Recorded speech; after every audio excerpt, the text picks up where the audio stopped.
Olá pessoal, aqui é Eduardo Sartori, sejam muito bem-vindos em meu canal e hoje nós vamos falar sobre autoconhecimento. Eu sei que você já deve ter ouvido muitos gurus por aí falarem sobre precisamos ter autoconhecimento, precisamos nos conhecer, precisamos olhar para dentro, olhar para nós mesmos. Ok, eu mesmo já falei isso, mas como é que a gente faz isso, em primeiro lugar? E segundo, o que é o autoconhecimento? Vamos embora! Olha só, quando a gente fala em autoconhecimento, estamos falando de um conhecimento que temos de nós mesmos. Óbvio, ok. Agora, por que algo que parece ser tão simples é tão difícil e precisa de tanto treinamento, às vezes de tantos meses, tantos anos, para chegarmos nesse autoconhecimento tão pleno, nessa sabedoria plena em que falamos tanto? Acontece o seguinte, o conhecimento é uma forma que nós temos acumulada na sociedade de tentativas e erros que várias pessoas tiveram e nos passam talvez a melhor forma, ou a forma mais eficaz em um determinado contexto de agir para errar menos, para progredir de uma forma mais rápida. É por isso que o conhecimento se acumula na humanidade, porque já sabemos o que deu certo antes e partimos daquele ponto de partida, partimos daquele pressuposto e acabamos descobrindo novas formas de fazer as coisas e por isso que acumulamos conhecimento. E aí fazemos novos erros para depois acertarmos e as outras pessoas que virão depois farão novos erros e assim diante. Acontece que esse tipo de conhecimento, vamos pegar o conhecimento científico, por exemplo, ele é público, ou seja, conseguimos visualizar, conseguimos colocar em palavras, conseguimos interpretar. Existe um correlato que é evidente, ou seja, que é visível, que é sensível às outras pessoas. Já o autoconhecimento é um evento privado, significa que cada pessoa, cada indivíduo tem acesso somente ao teu próprio conhecimento. Então isso quer dizer que não tem um correlato público, porque você não consegue ver o que eu estou sentindo, você não consegue ver o que eu estou pensando e por isso é tão difícil. Olha só, quando a gente cresce, quando nós somos crianças, nós aprendemos a falar de acordo com esses correlatos públicos. Por exemplo, você tem uma bola vermelha e você começa a falar vermelho, vermelho, vermelho, até que a criança em algum momento aprenda vermelho. E ela olha aquela cor e diz vermelho. E você faz o quê? Isso! Muito bem, é vermelho. Você reforça aquele conhecimento, ou seja, aquele símbolo da linguagem, que é o som vermelho ou a escrita vermelho, em referência àquela visão do que corresponde àquela cor que só você está vendo daquela forma, mas que existe um correlato público e isso é conhecimento. Ficou claro? É o seguinte, vemos algo de uma determinada cor e que agora nós temos a linguagem para dizer cor, mas vemos algo de uma forma e que dizemos vermelho. A outra pessoa corresponde e diz sim, é vermelha. E agora, essa palavra vermelho, essa linguagem vermelho, é uma forma de tornar público aquele conhecimento do que eu estou vendo. E agora eu tenho uma interpretação. Porém, se eu digo assim para você, eu estou sentindo culpa, você tenta procurar uma figura no ambiente que fala o que é culpa. Como é que eu sei o que é culpa? Ou eu estou sentindo medo. E você tenta procurar uma figura, um correlato público no ambiente e fala o que é medo, como é que eu defino, cadê a cor do medo, cadê a forma do medo. É por isso que é tão difícil ter autoconhecimento. Autoconhecimento é conhecer esse tipo de emoção e sentimento que está dentro. Por não haver esse correlato público, fica difícil. E aí, quando tentamos ensinar as crianças a relatar eventos privados, ou seja, o que você está sentindo, o que você está pensando, qual é a tua necessidade, ela não sabe dizer. É diferente de ela olhar para uma bola vermelha e dizer vermelho. Agora, se ela chora porque tem dor, por exemplo, no estômago, ela ainda não entende o que é estômago, onde se localiza a dor, então ela não consegue relatar esse evento privado ainda, mas ela vai aprender.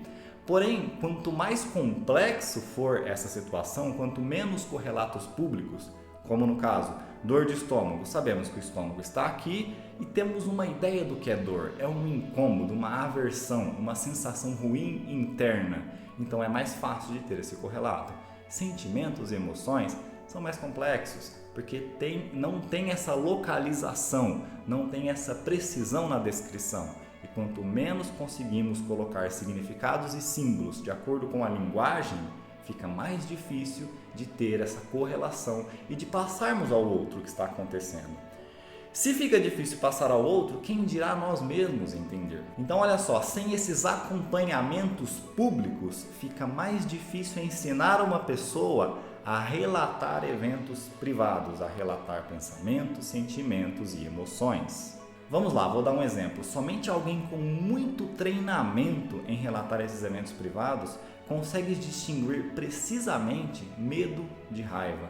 Você saberia distinguir medo de raiva? Você saberia dizer com precisão quando você sente medo e quando você sente raiva e o que acontece, o que você faz ou o que você pensa quando essas emoções estão vigentes no teu cérebro? Porque olha só, vamos entrar um pouco nesse contexto. Quando estamos diante de um estímulo e que ele representa uma ameaça, podemos sentir medo ou raiva. Então, um mesmo estímulo pode dar emoções distintas e essas emoções são automáticas, elas vão acontecer no cérebro. E uma vez que essas emoções foram disparadas, será que saberíamos identificar o que está acontecendo com o nosso corpo, que tipo de pensamento estamos tendo e que atitude comportamental estamos tomando? Somente se conseguirmos ter uma atenção, um monitoramento sobre isso, é que saberemos se, de fato, estamos com medo ou com raiva. E esse conhecimento tem que ter muito treino. Então é engraçado e paradoxal, né? Porque é o inverso da concepção tradicional, convencional que nós temos. Achamos que saber sobre nós mesmos é mais fácil do que saber sobre as outras coisas. É mais fácil do que ter conhecimento externo, conhecimento de fora. Não, é muito mais difícil, porque o conhecimento que vem de fora tem esses correlatos públicos. É fácil transformar em linguagem. E quando é fácil transformar em linguagem, aprendemos muito bem. Então vamos lá, estamos entendendo, estamos pegando, estamos construindo esse tipo de conhecimento sobre o autoconhecimento. Então olha só, já ficou claro que os nossos relatos verbais, aquilo que a gente fala através da linguagem, que são privados, ou seja, aquilo que a gente está pensando, aquilo que a gente está sentindo, só podem ser compreendidos se vierem acompanhados de um relato verbal que é público, ou seja, que todos podem entender. O que eu quero dizer com isso?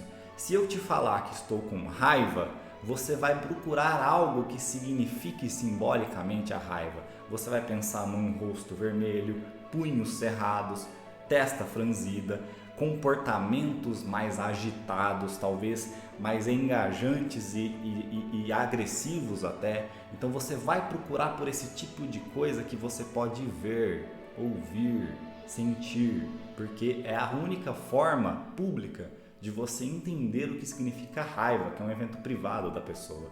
Pegou, né? E funciona porque quando eu digo que estou com raiva e você traz todas essas interpretações corpóreas e de relatos verbais de próprias expressões faciais, você sabe, quando eu tenho raiva, eu também fico assim. E aí agora criamos essa conexão do que significa ter raiva.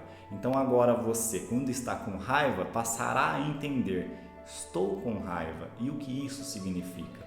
Isso é autoconhecimento, guerreiro. É isso que significa conhecer a si mesmo. Saber que tem uma emoção ou um sentimento ou até um pensamento vigente naquele contexto, naquele momento, naquela situação e você sabe que está com aquilo. Agora, o teu segundo passo do autoconhecimento é tentar entender a causa. Estou com raiva por quê? Isso é mais difícil. Mas calma, a gente vai construindo, a gente vai entendendo. Não é algo simples, é algo que leva um certo tempo. Um treinamento. Do mesmo jeito que se você quer treinar seus músculos, leva tempo. Do mesmo jeito que se você quer aprender uma técnica difícil, leva tempo. É a mesma coisa, mas tenha paciência que chega lá.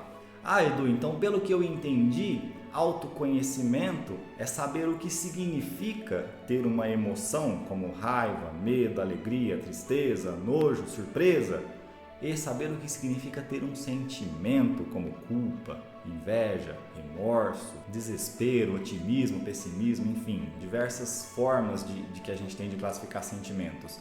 Isso, exatamente, se você conseguir conceituar cada emoção, cada sentimento em termos de sensações físicas, em termos de comportamentos que são públicos, podem ser sentidos pelas outras pessoas. E quando eu falo sentidos, quer dizer que estamos usando todas as nossas experiências de captação sensorial, que é a visão, a audição, o olfato, o tato. E se você consegue captar a informação através desses sentidos, então você entendeu publicamente o que é o sentimento ou a raiva. O próximo passo é saber identificar os pensamentos que acompanham. Isso é mais avançado, isso é mais difícil. Tem que começar por aquilo que é sensível, ou seja, comportamentos, movimentos, atitudes, falas, expressões faciais. Começa pelo que é sensível, para depois começar a entender que pensamento que vem acompanhado. Porque olha só que interessante, vamos abrir um parênteses aqui, embora isso seja assunto para um vídeo único, vamos abrir um parênteses que é importante entender isso. A gente pensa de forma automática, isso quer dizer que existe um tipo de pensamento que é monitorador, ou seja, é um pensamento atencional no qual nós colocamos a nossa atenção sobre o que estamos pensando. É meio maluco isso, né? Mas é como acontece. A maioria dos pensamentos eles estão automáticos, ou seja, pensamos coisas aleatórias de acordo com... não aleatórias. Pensamos coisas de acordo com o contexto que estamos, de acordo com os estímulos que estamos recebendo. É daí que vem um pensamento. Ora, mas esse pensamento ele vem de uma forma automática, já enraizada num passado histórico, ou seja, diante daquele contexto ou de um contexto parecido, porque ele pode ser novo, eu pensei algumas coisas. Então, o nosso cérebro vai traduzir o ambiente nesses pensamentos. E isso constitui inclusive o que são as crenças. Mas, como eu falei, é assunto para um novo vídeo. E daí, quando a gente aprende a monitorar esse pensamento automático, nós entendemos melhor a emoção e o sentimento que estamos sentindo. Olha só, por exemplo, imagine que você está precisando diferenciar amor de culpa. Edu, é possível confundir amor com culpa? Muito possível. Olha só, às vezes você tem um relacionamento com uma pessoa e você acredita que a ama, mas você pode estar num relacionamento por culpa. Talvez você sente que deve algo à pessoa por ela já ter feito algo, ainda que você já não sinta mais tanto prazer, tanta satisfação em estar com ela, mas você tem essa sensação de um dever. Em psicologia comportamental chamaríamos isso de um reforço negativo. Você faz para evitar a tristeza do outro, você faz para evitar que algo pior aconteça. E não porque você está sendo reforçado positivamente, ou seja, não porque você ganha com aquilo, porque você sente prazer, recompensa, satisfação. Isso é o que a gente chamaria mais próximo, em termos comportamentais, de amor. Ora, então quer dizer que amor seria bem diferente de culpa, embora o comportamento público seja o mesmo. Então olha só, o que você está vendo, a pessoa está junto, elogia, participa da vida, ouve, dá beijos, abraços, e você olhando isso de uma forma geral, esses comportamentos somados, você vai chamar de amor. Porém, os mesmos comportamentos podem estar relacionados a esse sentimento de culpa. Então, como é que entenderíamos se é amor ou culpa olhando para o histórico de reforçamento passado? Ou seja, você faz para evitar que algo pior aconteça, ou você faz porque você se sente bem fazendo? Ao momento que conseguirmos precisar essa causa, teremos uma correlação melhor do que se é amor ou se é culpa. E olhando para esse histórico, entenderíamos como é que se formou esse comportamento de abraçar, beijar, ouvir, ser parceiro, participar das situações junto, enfim, esse conjunto de comportamentos. Olhando como eles se formaram, entenderíamos se você está tentando evitar algo pior ou se você está fazendo porque ganha algo com isso. E essa diferença vai fazer com que você entenda esse sentimento. Isso nós chamamos de discriminação. Eu sei que essa palavra tem uma conotação perigosa, eu sei que ela tem aí um lado até pejorativo, mas olha, em ciência comportamental é a palavra usada porque quando discriminamos, estamos fazendo uma diferença entre uma coisa e outra e precisamos aprender a discriminar o sentimento. É amor ou é culpa? E por isso a palavra é discriminação, ok? Então agora entendemos que para ter autoconhecimento, precisamos aprender a discriminar as emoções e sentimentos e pensamentos que estão acontecendo dentro de nós, através dos correlatos públicos que temos em relação a isso, ou seja, do que aconteceu, do que eu estou fazendo, qual é a consequência que isso leva, ou qual é o antecedente, qual é o estímulo que provoca esse meu comportamento público. Quando eu junto todos esses aspectos, o que é demorado, o que é trabalhoso, então eu começo a ter autoconhecimento. Tá percebendo como que não é simples? As pessoas falam, tenha autoconhecimento, entenda sobre você mesmo, e aí você vai lá e fala, tá, então se eu ficar meditando no rio eu vou ter autoconhecimento? Não necessariamente, desculpa te falar, mas não necessariamente, a menos que você já tenha um treinamento de rastrear, de monitorar teus pensamentos, emoções e sentimentos, como eu falei. E para isso é impossível você ter autoconhecimento se você não tiver o conhecimento externo do que significa, em termos figurativos e até metafóricos poderíamos colocar, a metáfora ajuda muito, sobre o que é aquela emoção e aquele sentimento. Como eu disse, a raiva, se você olha punhos cerrados, testa franzida, rosto vermelho, movimentos engajantes, agressivos, violentos, você fala, é raiva. É um pouco mais fácil, é por isso que eu estou usando raiva, porque ela é uma emoção que não é tão difícil de identificar, embora ela possa estar escondida, às vezes ela não tem esses correlatos públicos. E aí é que entra o trabalho de terapeutas. Então olha só, por que um terapeuta comportamental ele vai ter uma maior capacidade do que você de entender sobre os suas emoções e seus sentimentos? E tem, de início pelo menos, até que você aprenda, porque ele tem mais capacidade técnica de discriminar, ele tem mais conhecimento entre um sentimento e outro, entre amor e culpa, entre emoções, entre medo e raiva. Como eu disse, medo e raiva são disparados muitas vezes pelos mesmos estímulos, mas por que é diferente a emoção que eu tenho? Esse entendimento, o terapeuta ele sabe discriminar de uma forma mais rápida. Ele vai pegar as causas históricas que aconteceu com você, vai trazer para o momento presente e vai discriminar. É isso ou é aquilo? Como? Através das consequências, através da função do teu comportamento. Por que você faz o que faz? Em que resulta o que você está fazendo?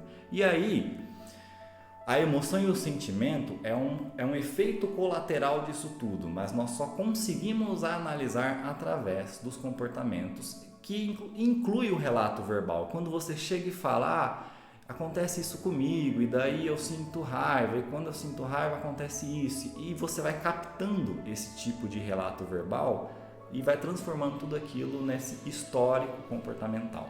E daí, depois, com o tempo, você vai aprendendo a discriminar os teus sentimentos, emoções e aí os teus pensamentos. E aí você entra naquela fase de começar a discriminar as crenças, que é como um filtro do ambiente. Você olha para o mundo e você começa a interpretar de acordo com algumas crenças que você cultivou ao longo da vida.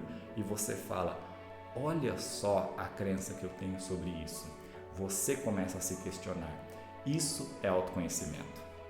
Então, quando alguém disser tenha autoconhecimento, você já sabe que não é tão simples e você sabe que depende de conhecer sobre aspectos psicológicos, como emoções, sentimentos, o que significam.